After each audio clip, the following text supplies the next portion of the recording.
Ahora, hermanos, le pedimos a nuestro querido pastor Cornelio que siempre acceda a acompañarnos y siempre acceda a prepararse. Miren, el pastor ha estado mucho tiempo estudiando este libro de Daniel para el día de hoy poder estar acá compartiéndonos esta valiosa información de la Sagrada Escritura. Le agradecemos, pastor. Bienvenido.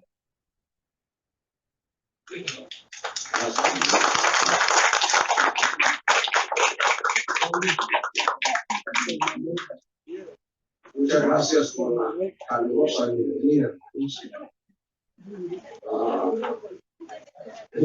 Conversamos con mi esposa que las últimas veces que hemos venido a Honduras, en los últimos años, este es el tiempo más caluroso que hemos tenido. Pero bien, tenemos por delante, y ayer no he hablado de calor, hermanos. Voy a permitirme darle este saco, porque voy a estar aquí parado una hora y después otra hora. Entonces, ya, bueno, tenemos por delante, como decía, 2 semanas de relatos en cuanto a la vida de este hombre, Daniel, pero también de sueños y de visiones. Lo que más nos interesa, creo estar en lo correcto cuando digo esto, que lo que más nos interesa cuando pensamos en el libro de Daniel es qué significan esos sueños, qué significan esas visiones, qué es lo que el Señor tiene para nosotros en el futuro. Nos gusta, queremos saber algo acerca de la vida. Y obviamente no podemos hacer a un lado eso, porque si vamos a estudiar el libro de Daniel, eso ahí está y tenemos que examinarlo. Sin embargo, quisiera que tuvieran en mente que no solo vamos a estar tratando de obtener una especie de calendario en cuanto al futuro. Quisiera que pensáramos también en el presente, preguntándonos, como siempre debemos hacer cada vez que abrimos la Escritura, ¿qué significa para mí esto ahora? Estamos aquí y no sabemos con exactitud cuándo es que el Señor va a regresar. Si es que seremos parte de ese rapto o si pasaremos a la eternidad y el Señor todavía tendrá algo más tiempo que esperar. Entonces, sí, pongamos atención a los detalles del futuro, pero la forma en que la manera en que hemos formulado los puntos de exposición son en forma de aplicación a nuestra situación hoy día, de manera que tengamos eso en mente. El ejército de Napoleón estaba acampado en las afueras de la ciudad, pueblo de Feldkirch en Austria, listo para atacar. Era un día de resurrección. Y los aldeanos, las personas de esa pequeña ciudad, se reunieron para decidir qué iban a hacer. Si se iban a rendir a Napoleón o si iban a luchar. Sabían que con el ejército de Napoleón llevaban de perder, pero iban a decidir. El pastor tomó la palabra y dijo: hasta este momento hemos estado dependiendo de nuestra fuerza. Pero este es el día del Señor. Entonces, tengamos nuestros cultos. Toquemos las campanas y veremos qué es lo que el Señor hace. Entonces procedieron a hacer tal cosa. Las campanas sonaron, el culto procedió. Cuando las campanas sonaron, el ejército de Napoleón pensó, están jubilosos porque seguramente el ejército austríaco ha llegado. Y se fue. La vida de Daniel fue una de continua dependencia del Señor. Sí es cierto que encontramos pasajes donde se habla de la capacidad intelectual que este joven y los otros tres que fueron llevados con él a Babilonia tenían. Sin embargo, encontraremos ahí que todo era por la voluntad del Señor. El Señor estaba obrando en ellos.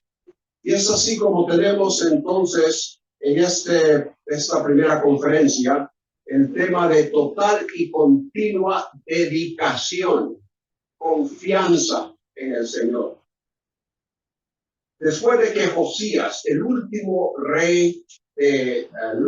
buen rey de Judá, murió, pereció en una batalla en el año 609, tratando de evitar que Faraón Necao fuese hacia el norte para ayudar a los asirios. Faraón, al regresar hacia Egipto, habiendo ya muerto Josías, puso a otro de los hijos de Josías como rey. El pueblo había puesto a uno de los hijos de Josías, pero Faraón Necao lo quitó y puso a otro y le llamó Joacim. Joacim no fue en absoluto nada como su padre, fue el extremo opuesto. Y es durante el tiempo de Joacim, en el año 605, cuando los babilonios hacen la primera incursión hacia Judá, hacia Jerusalén, y se llevan los primeros cautivos. Y entre ellos está Daniel y sus compañeros. Cuando los babilonios hicieron la segunda deportación en el año 597, Daniel ya había estado unos 7 años en Babilonia. En esa deportación, segunda deportación, año 597, fue cuando Ezequiel fue llevado a Babilonia. En el libro de Daniel hay 5 sucesos que dan realce a la vida de Daniel en Babilonia. En primer lugar, lo que vamos a examinar en la segunda conferencia esta mañana. La decisión que él y sus compañeros hacen para observar la legislación levítica en cuanto a la forma, lo que ellos deberían de comer para no contaminarse. En segundo lugar, la revelación a Nabucodonosor de su sueño y la interpretación de ese sueño. Eso fue unos 2 años después de la llegada de Daniel a Babilonia. En tercer lugar, la interpretación de otro sueño de Nabucodonosor que resultó en un periodo de enfermedad mental para el rey. En cuarto lugar, la lectura de la escritura en la pared, lo cual ocasionó la caída de Babilonia y el comienzo del imperio persa, teniendo control sobre Babilonia y por lo tanto sobre el área de Judea también. En quinto lugar, vemos la protección del Señor sobre él, es decir, sobre Daniel cuando sus enemigos tramaron contra él y fue llevado al foso de los leones. El ministerio de Daniel se extendió alrededor de unos 69 años, casi 70 años, cuando él habría alcanzado ya casi 90 años, posiblemente 88, 89 años. Y el libro básicamente puede dividirse en dos partes. Capítulos 1 al 6 tienen que ver con historia. 7 al 12, profecía, aunque obviamente ambas partes no excluyen algo de la otra parte. También se puede dividir en términos de lenguajes. De 3 libros en el Antiguo Testamento, Daniel es el que tiene la parte más extensa en el idioma arameo. Y vamos a llegar ahí cuando lleguemos al capítulo 2, versículo 4. Se extiende hasta el capítulo 7, versículo 28. Y los otros 2 libros son Esdras y Jeremías, pero son porciones un poco mucho más cortas en arameo. Ahora, la razón para eso, la razón para el uso del arameo es que ese era el lenguaje que predominaba en toda la región desde el tiempo del imperio asirio.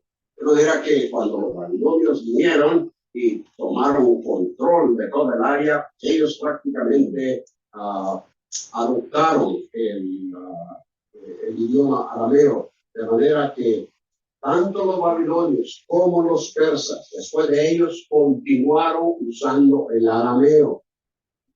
Entonces, fue hasta tiempos de Alejandro Magno cuando el griego vino a predominar en el área.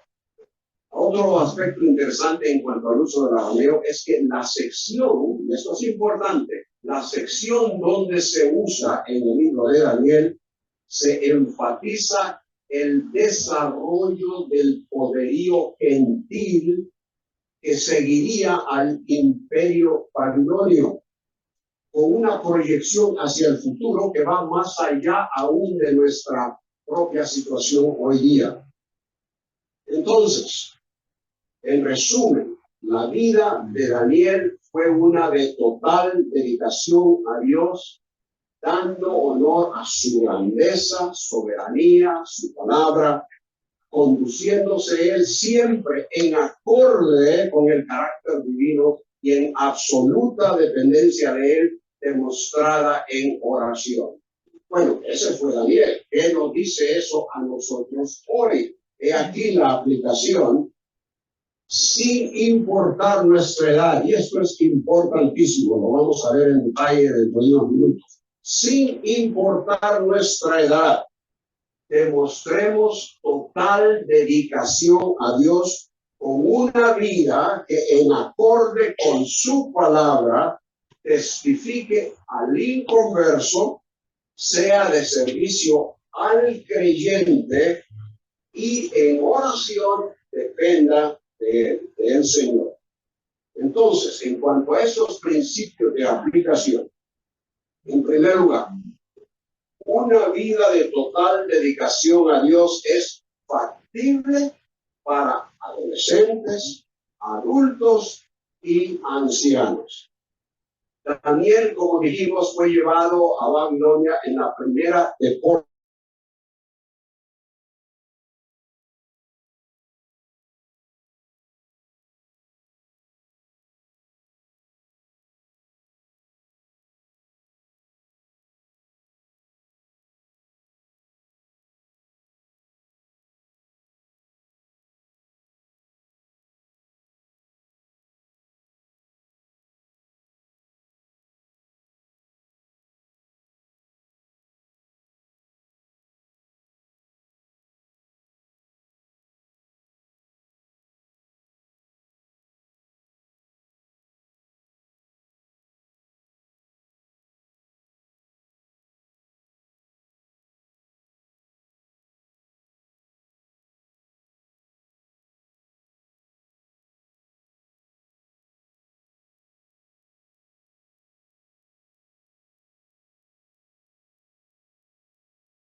había nacido.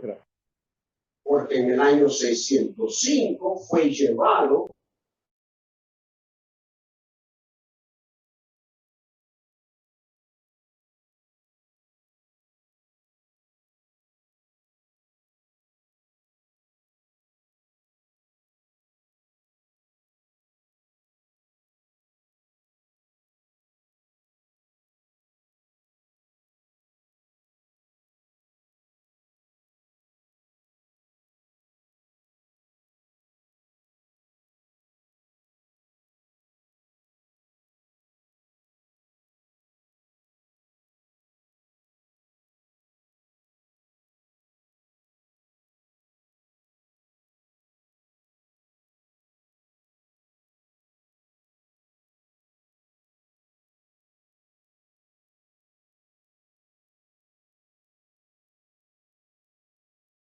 yo, siendo instruido por sus padres en las cosas del Señor. Y eso nos debe tocar a nosotros también, haciéndonos la pregunta: ¿cuán importante es que como padres evangélicos que decimos conocer al Señor Jesucristo como Salvador y que nuestra guía para la vida, para conducir toda nuestra vida, es lo que está escrito en este libro? ¿Cómo reaccionamos en lo que se refiere a nuestra responsabilidad hacia los hijos? Aquí tenemos un ejemplo, evidentemente, de padres que dieron instrucción bíblica a este joven, que cuando llega a Babilonia propone en su corazón internamente, hace una decisión que todo aquello que va a tener que ver con su vida, todo lo externo, va a ser controlado por lo que la palabra del Señor dice.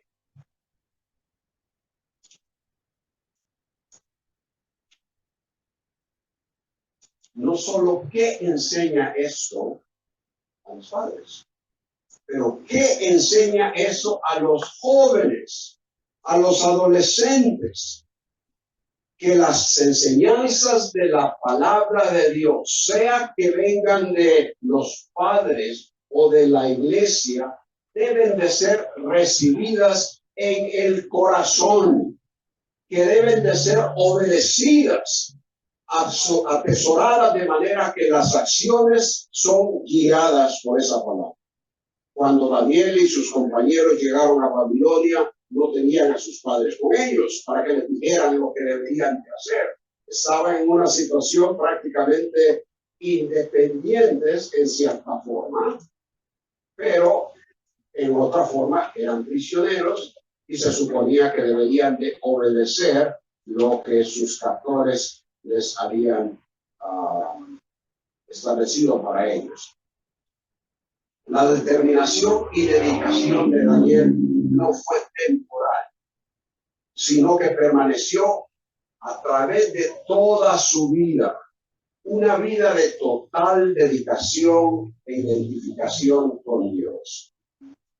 En el capítulo 4, donde Nabucodonosor da testimonio del período de locura que le afectó y también de su recuperación, y eso al parecer fue en la última década del reinado de Nabucodonosor, más o menos ahí por el año 572 a.C. Y eso lo decimos porque evidentemente cuando Nabucodonosor sale para observar todo lo que él había construido y por lo tanto darse alarde a sí mismo por lo que él ha hecho, el plan de construcción que Nabucodonosor emprendió en Babilonia evidentemente estaba ya completo. En gran parte los pueblos conquistados y añadidos al imperio atravesaban por un tiempo de relativa paz. Si el sueño y su interpretación por Daniel sucedieron alrededor de 573 172. Eso significa que Daniel tendría que 48, 49 años. Era un hombre en su madurez como adulto.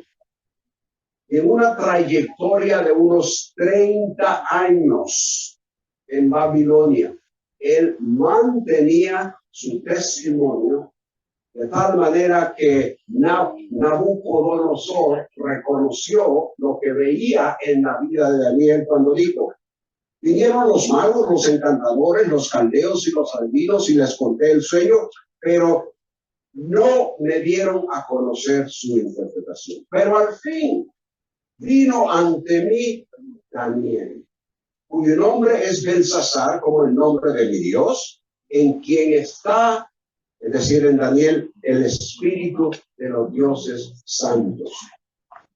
Le conté el sueño y le dije: ya sé que en ti está el espíritu de los dioses santos, que ningún misterio te confunde. Declárame las visiones del sueño que he visto y su interpretación.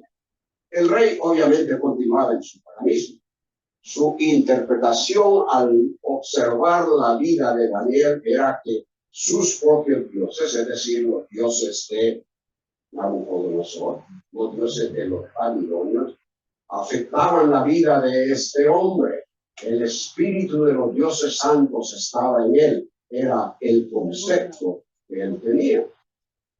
Pero sabemos que ese no era el caso, porque inmediatamente cuando Daniel aparece delante de él para declararle lo que el Señor le ha dicho, le ha revelado a él, le dice esto: habiéndole dicho lo que le sucedía, bueno, antes le dice: esta es la interpretación, oh rey, y este es el decreto del Altísimo. Daniel corrige el concepto erróneo del rey Nabucodonosor. Y habiéndole ya dicho lo que sucedería, agregó y le dijo que esa situación del rey continuaría hasta que reconozcas que el Altísimo, una vez más, domina sobre el reino de los hombres y que lo da a quien le place. 3 décadas habían pasado desde que Daniel primeramente testificó al rey de su dedicación al Señor. Y ahora, muchos años después, él continúa dando testimonio de lo que el Altísimo, el Dios de Israel, ha hecho en su vida. Un grave problema que existe en el mundo y la sociedad en la cual nos desarrollamos hoy es que hay personas que dan testimonio inicial de su fe en Cristo. Pero ¿qué sucede? Con el tiempo van declinando espiritualmente en vez de ir creciendo. Y esto puede suceder con cualquiera de nosotros. Las presiones bajo las cuales vivimos en la sociedad en que nos desarrollamos son grandes. Pero así fue con Daniel. ¿Cuántos de nosotros hemos sido amenazados de muerte por ser creyentes? ¿Cuántos de nosotros hemos sido lanzados a un foso de leones? Lo más que me ha atemorizado en cuanto a animales es un perro que ladra. Pero aquí tenemos a este hombre viviendo en situaciones que continuamente trataban de moldearlo a esa situación. Pero él no dio su brazo a torcer y perseveró con el testimonio de Cristo.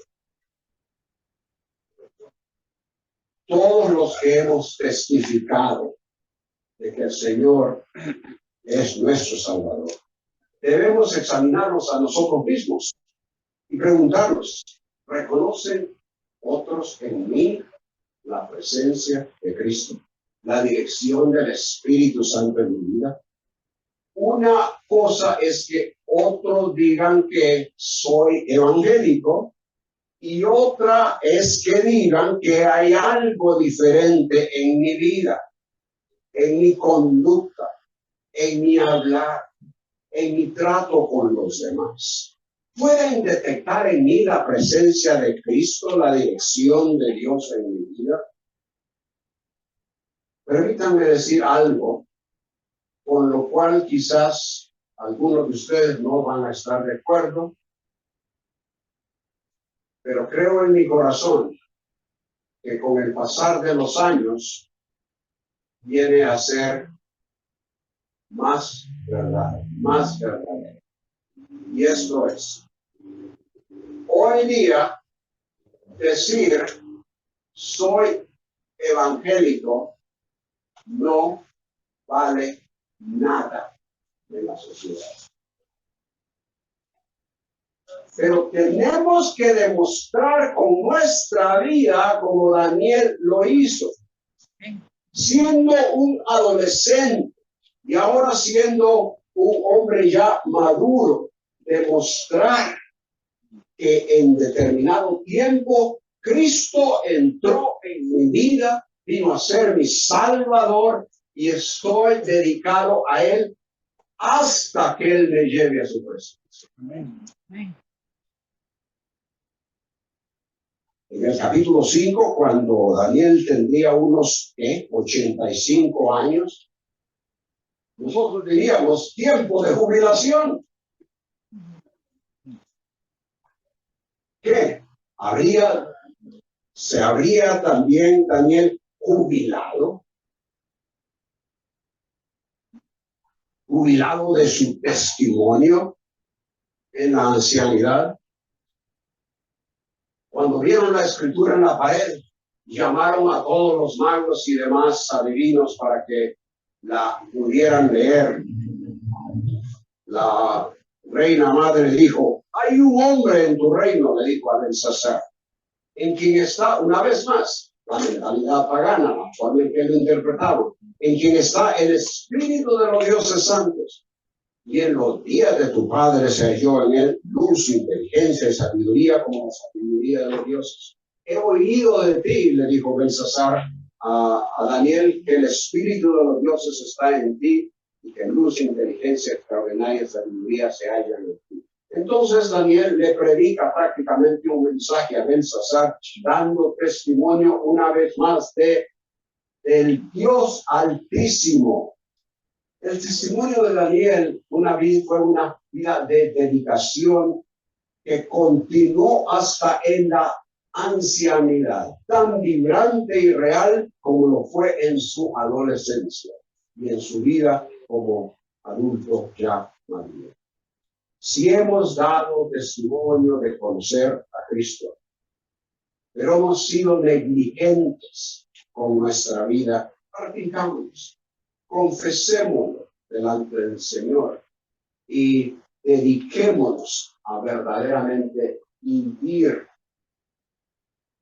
lo que Él ha hecho en nuestra vida.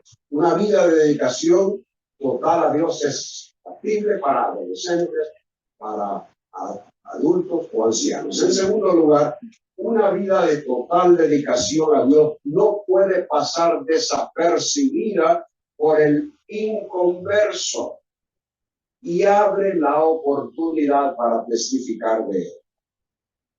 Cada uno de los reyes bajo los cuales Daniel sirvió se dio cuenta de su testimonio.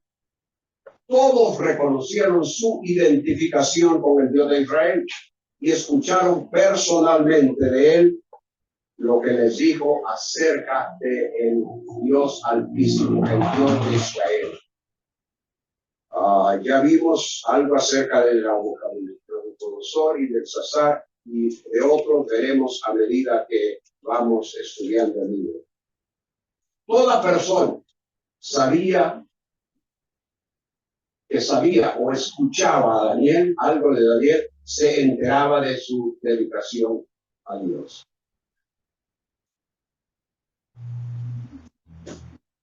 Y así tenemos una situación similar con personas en el Nuevo Testamento. En Hechos capítulo 3, Pablo y Pedro van al templo a orar. A un ojo de nacimiento está ahí a una de las puertas, la puerta la hermosa, el pide limosna, un milagro se realiza y eso da la oportunidad para testificar, dar a conocer que esto se ha hecho en el nombre del Señor Jesús. Y así, entonces, ese principio queda, hermano. Ya me hicieron seña de que debo de apurarme, de manera que el principio queda ahí. Una vida de total dedicación a Dios no puede pasar desapercibida por el inconverso y abre la oportunidad para testificar de él. En tercer lugar, una vida de total dedicación a Dios es usada por él para servir, para ministrar a su pueblo. Las experiencias de Daniel habían sido para los exiliados en Babilonia una fuente de ánimo, esperanza, seguridad, pues enfatizaban la soberanía del Dios de Israel y del Dios de Daniel, que fue el que los llevó a Babilonia, pero que en realidad no los había abandonado, porque Daniel, el Señor le revela a Daniel que él todavía tiene otras cosas que realizar con el pueblo de Israel. De manera que ellos seguramente escucharon algo de lo que Daniel dijo o escribió y era un ministerio para ellos. La dedicación de Daniel al Señor y a lo que el Señor lo llamó, es decir, a servir, eran aspectos conocidos por los exiliados en Babilonia, que servían como instrumento del ministerio al pueblo de Dios. Ezequiel, como dijimos, fue llevado cautivo en la segunda deportación, 597, unos 8 años después. Y ya estando en Babilonia, los ancianos de Israel llegaron a consultar a Ezequiel acerca de las cosas del Señor. Y el Señor les habló por medio de Ezequiel para que Ezequiel los acusara de idolatría espiritual. Le dijo: vosotros habéis erigido ídolos en vuestros corazones. Ya no tenían ídolos en Babilonia, ídolos de madera y de otros materiales, pero dijo el Señor: tenéis ídolos en vuestros corazones. Y entonces el Señor procedió a explicar que cualquier persona que hiciera tal cosa, o si un profeta en un país se dejaran engañar en el aspecto de idolatría, que él les enviaría un castigo, obviamente incluyendo a aquellos que habían venido a Ezequiel. Y le dijo esto: y si Noé, Daniel y Job estuvieran entre ellos, solo estos tres, por su justicia, es decir, por su rectitud, se librarían del castigo. De manera que el Señor puso a Daniel a la par de Noé y de Job en términos de rectitud delante de él. Una vida ejemplar que Dios usó para ministrar a inconversos, particularmente esos reyes y otros que vivían en Babilonia, así como a creyentes, y que Él desea que lo que Daniel escribió continúe haciendo impacto en nuestras vidas. Muchas otras cosas, pero vamos a tener que pasar al último punto aquí. Además de una vida de total dedicación que es usada por él, es decir, por Dios para ministrar a su pueblo, vemos que una vida de total dedicación a Dios es una vida de dependencia de él en oración. En nuestros círculos evangélicos decimos creer en la oración.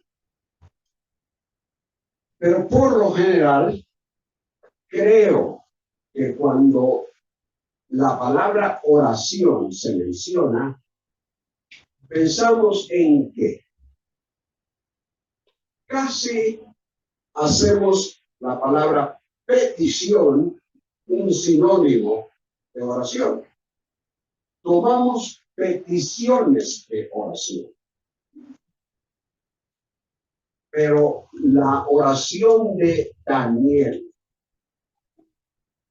en el capítulo 9, así como la oración de Esdras, creo que es en el capítulo 10, son oraciones en las cuales se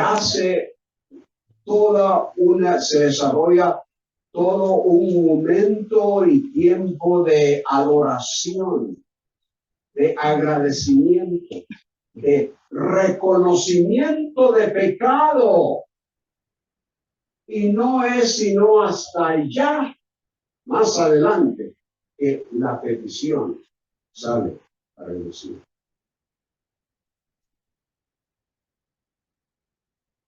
Creo que como Daniel, nosotros también debemos de incluir, tener en mente que la oración al Señor debe ser una acción o una oración de agradecimiento, acción de gracias, adoración, reconocimiento de todo lo que Él es y a la vez confesión de pecados. Cuando llegamos a ese capítulo 9, vamos a darnos cuenta de que a pesar de que Daniel no había vivido en contra de las cosas del Señor, él se incluye y dice, hemos pecado. Hemos abandonado el Señor.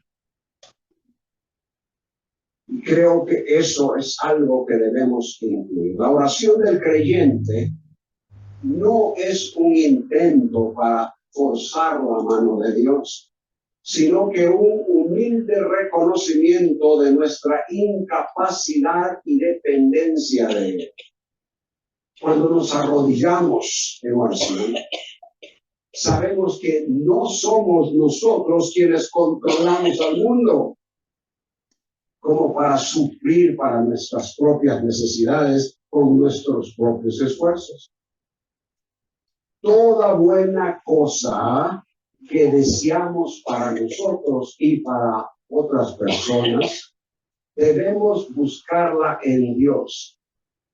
Si eso que deseamos se realiza, si en la voluntad de Dios eso se realiza, reconozcamos, es un regalo de Dios. Y en efecto, y por tanto, lo que hacemos cada vez que oramos debe ser confesar nuestra impotencia y a la vez la soberanía de Dios. El mero hecho de que un cristiano ore como debe ser, como la palabra nos lo indica, como Daniel nos enseña, es prueba de que cree en el señorío de Dios. Cuando se dio cuenta Daniel de que estaba en peligro no solo su vida, sino la vida de todos los magos, espiritistas, consejeros del rey y la vida de sus compañeros, ¿qué hizo? Fue a donde ellos, sus tres compañeros, y les pidió que oraran al Señor. Y así debe ser nuestra vida. Una vida de total dedicación es factible para adolescentes, adultos y ancianos. Una vida de total dedicación no puede pasar desapercibida por el inconverso.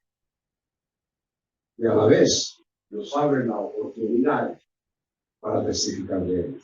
Una vida de total dedicación es usada por él, por el Señor, para servir, ministrar a su pueblo. y una vida de total dedicación a Dios es una de dependencia en oración. Aprendamos esos principios, apliquémoslos y el Señor nos bendecirá. Oremos. De verdad, Padre, estamos delante de ti humillados, reconociendo que en nosotros mismos no somos nada, que aparte de ti nada podemos hacer. Reconociendo que en tu grandeza y poder y en tu soberana voluntad, tú permites situaciones en nuestras vidas, tú traes otras cosas directamente a nuestras vidas,